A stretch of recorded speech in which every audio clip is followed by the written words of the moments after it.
We are leaving our time now. We are leaving our time now. We are leaving our time now to a place and a time where there was a poor man living with his son.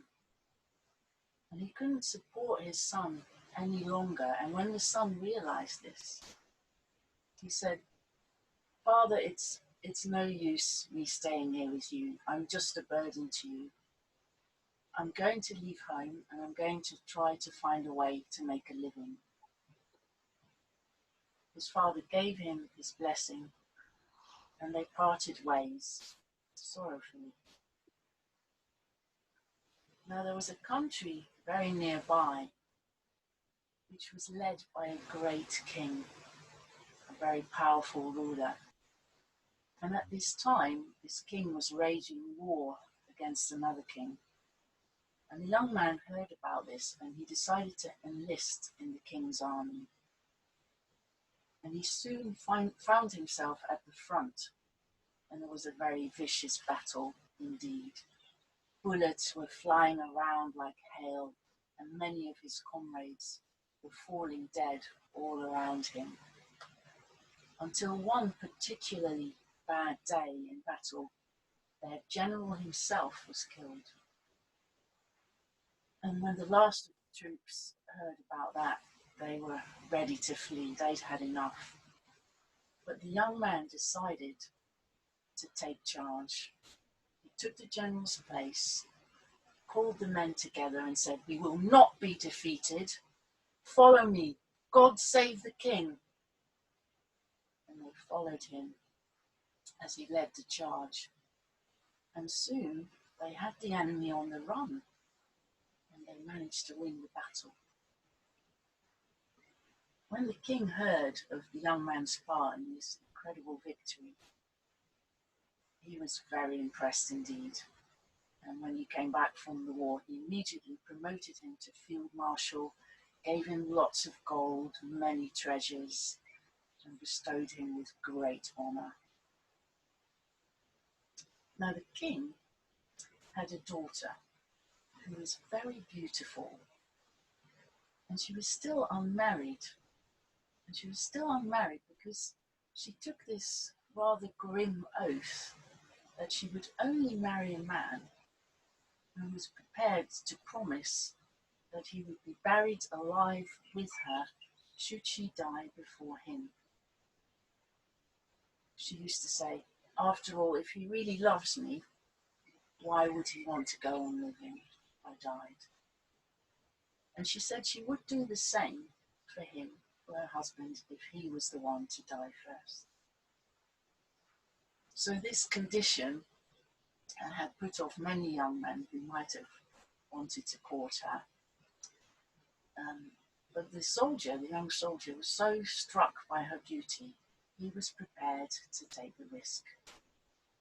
It wouldn't discourage him, so he went to see the king and asked for his daughter's hand. The king looked him in the eye and said, "You do know what you must promise to marry my daughter?"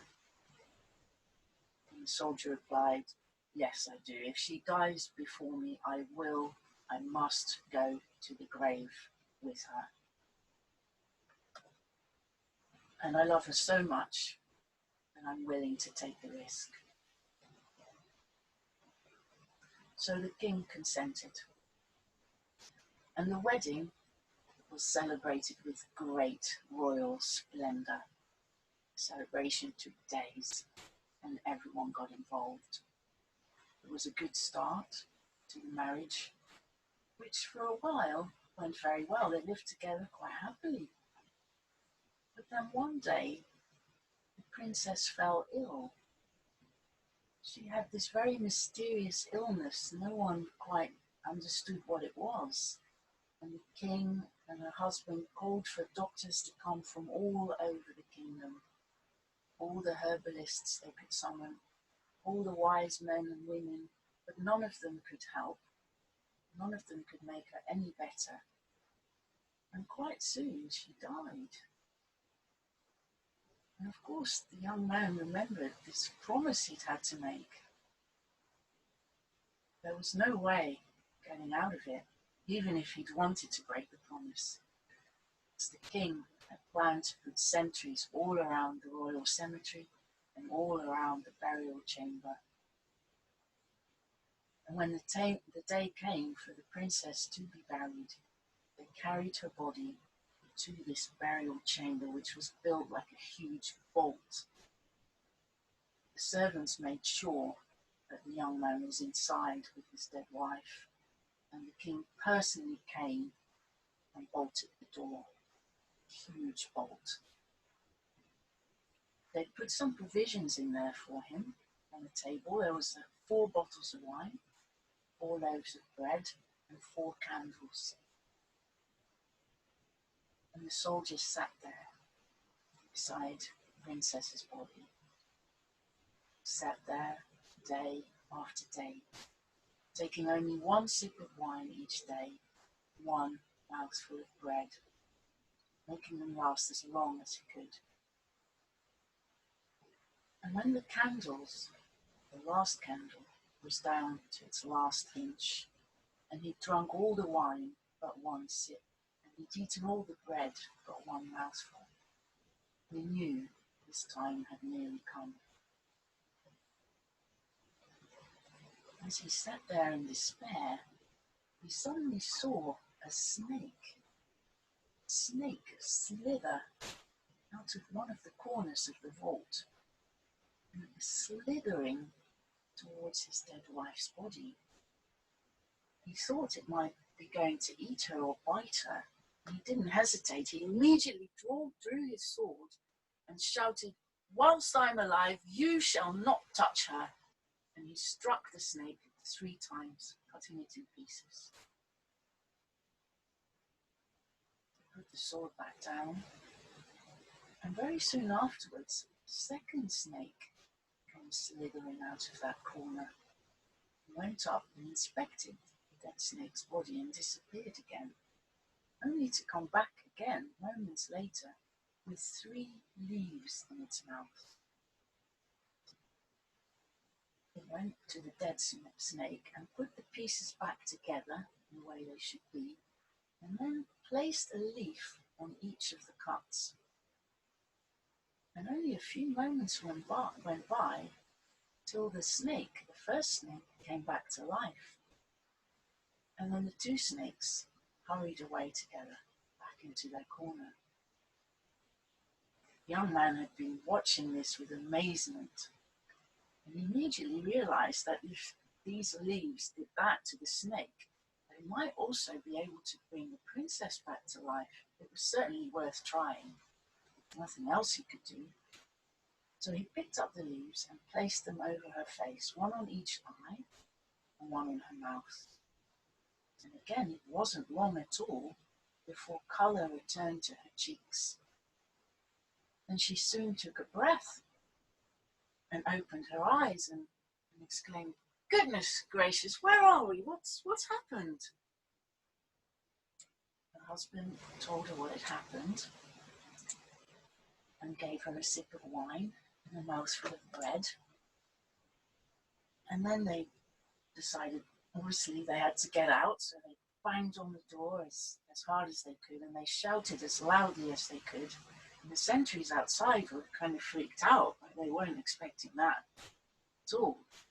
So they ran off to get the king, to get his opinion on what they should do. The king decided to come to the burial chamber himself and open it personally. So he unlocked and unbolted the great door. And as the door was opened, the princess kind of fell out, tumbled into her father's arms. The young man followed, and the king and the young man shook hands, and everyone rejoiced at this miracle that had brought her back to life. He saved him.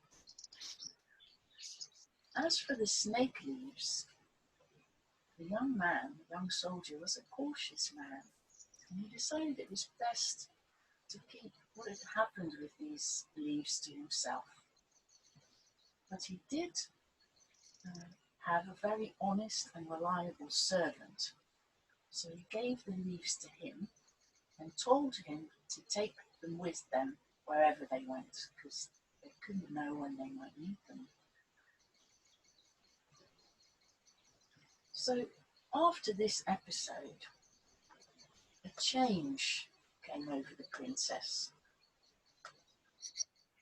Something had happened to her in this period. And what had happened was that all the love that she had for her husband seemed to gradually kind of move out of her heart. She didn't feel the same about him anymore. She didn't tell anyone. She pretended she still loved him the same way. And when he suggested that they could go on a seafaring journey to visit his father, she replied very enthusiastically and said that she would love to meet the man who raised her husband. So a royal ship was prepared and they set sail. When on board, she forgot everything that her husband had done for her, what he had been prepared to sacrifice, because she fell in lust, captain of the ship. This lust was growing in her for this man, and nothing would satisfy her but to sleep with the sea captain. And soon they were lovers. One night in his arms, she whispered, "Oh, if only my husband were dead. What a great couple you and I would make. We could get married." "Well," said the captain, "that's easily arranged." He got up, he took a length of rope, and with the princess at his side, crept to the cabin where her husband was fast asleep. The princess held one end of the rope. The captain wound it around the young man's neck, held the other end, and together they pulled as hard as they could. They were pulling so hard that even though obviously the young man woke up and struggled and tried to get away, he couldn't do anything, he couldn't fight them off. And they strangled him. So, the princess took her dead husband's head in her hands, and the captain took his feet and dragged his body up onto the deck and threw him overboard. Once he disappeared to the sea, the princess said,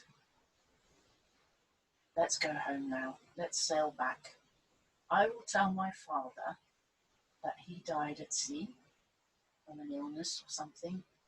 I will sing your praises, tell him what you did for me, how you looked after me, so that he'll be impressed, and then we can marry, and you will inherit the kingdom." Unbeknownst to them, the faithful servant had heard and seen everything they had done. And as soon as their backs were turned, he untied a rowing boat from the ship, jumped in it, and rowed back as fast as he could in the direction of where they'd left the boat. They had thrown it overboard. His master's body was still afloat on the waves. He quickly hauled it into the small boat, took the 3 leaves out of his pocket, which of course he had with him, and put them over his master's eyes and mouth. And it wasn't long, just as before, that his skin got some colour again, his blood was circulating, and he took a breath. And as soon as he'd gone back to life, the two decided that they should get back to the shore, to the kingdom, to see the king as fast as they could. And they rowed and they rowed and they rowed day and night. They didn't stop for anything, and they rowed so fast that it was like their little boat was floating just above the water. and they managed to get back before the big ship. And they immediately went to see the king, who was very surprised to see them. And he said, "What are you doing here? You're supposed to be away for months on this voyage. And where's my daughter?" He told him everything. And the king was very shocked to hear about his daughter's treachery. He said, "I can't believe that she would do such a terrible thing. Can't believe it. But the truth will soon come to light." So it did. Very soon after, the ship arrived back at the port. And when hearing that the ship had returned, the king asked the two men to wait and hide in a hidden chamber next to his chamber, where they could listen to everything that would be said. And they waited for the princess to turn up, and she did. She came straight to the palace, dressed all in black, and she came sobbing to her father's room. "Why have you come back alone?" the king asked. "Where's your husband? And why are you wearing mourning clothes?" "Oh, father dear," she said, I'm inconsolable. My husband took ill with the yellow fever and died. The captain and I had to bury him at sea. It was terrible, and if the captain hadn't helped me, I don't know what I would have done. He took care of my husband at the height of his fever, at risk of his own life, so that I didn't have to. I'm sure he can tell you all about it." "Oh," said the king, "your husband's dead, is he? Let's see if I can bring him back to life."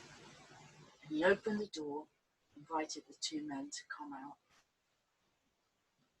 Now when the princess saw her husband, she fell to the floor as if struck by lightning. And when she came to, she tried to say that her husband must have been hallucinating and thought this thing had happened in his feverish dreams, or maybe that he fell into a coma so deep that they mistook it for death.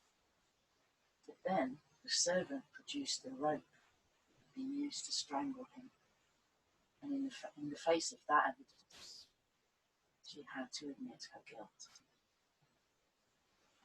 "Yes, it's true, we did it. But please, Father, show us mercy." "Do not speak to me of mercy," said the king. "Your husband was ready to die in the grave with you, and he gave you back your life.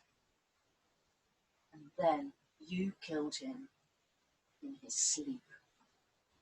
You will get the punishment you deserve." So it happened. It was decided that she and the captain should be put on board of a ship with holes drilled in the hull and put out to sea. And this is what happened. They were sent out over the stormy sea in a ship with holes in, and soon they sank with the ship. They were never seen again.